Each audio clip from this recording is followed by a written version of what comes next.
আসন্ন Asia cup এবং Netherland সিরিজকে কেন্দ্র করে বাংলাদেশ ক্রিকেট বোর্ড ঘোষণা করেছে 16 সদস্যের একটি দল।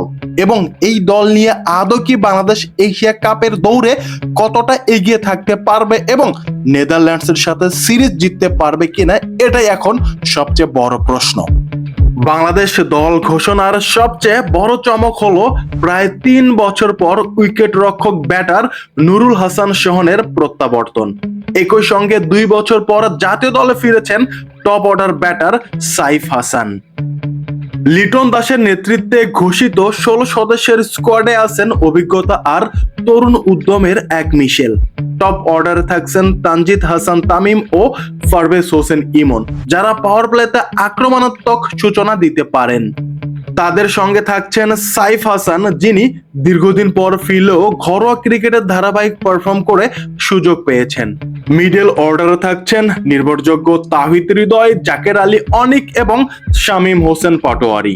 আর উইকেট কিপিং দায়িত্বে থাকবেন প্রত্যাবর্তন করা নুরুল হাসান সোহান।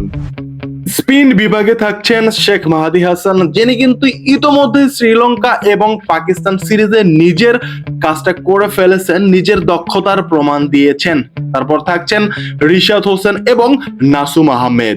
টি-20 ফরম্যাটে দ্রুত রান আটকানো এবং উইকেট নেওয়ার জন্য এরা দলে গুরুত্বপূর্ণ ভূমিকা রাখবেন।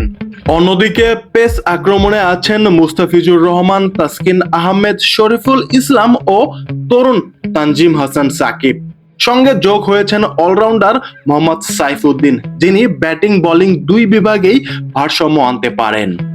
এশিয়া কাপে স্ট্যান্ড বাই হিসেবে রাখা হয়েছে সৌম্য সরকার, মেহেদী হাসান মিরাজ, হাসান মাহমুদ ও তানভীর ইসলামকে। প্রয়োজনে এদের অভিজ্ঞতা ও দক্ষতা কাজে লাগানো যাবে। এখন ঘুরে ফিরে একটাই প্রশ্ন, এই দল এশিয়া কাপে শিরোপা জয়ের দৌড়ে কতটাই এগিয়ে থাকতে পারবে?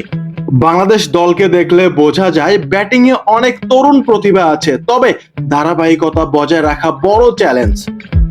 হৃদয় ও সোহানের মতো খেলোয়াড়রা যদি চাপের মুহূর্তে দায়িত্ব নিতে পারেন, তাহলে মিডল অর্ডার শক্তিশালী হয়ে উঠবে।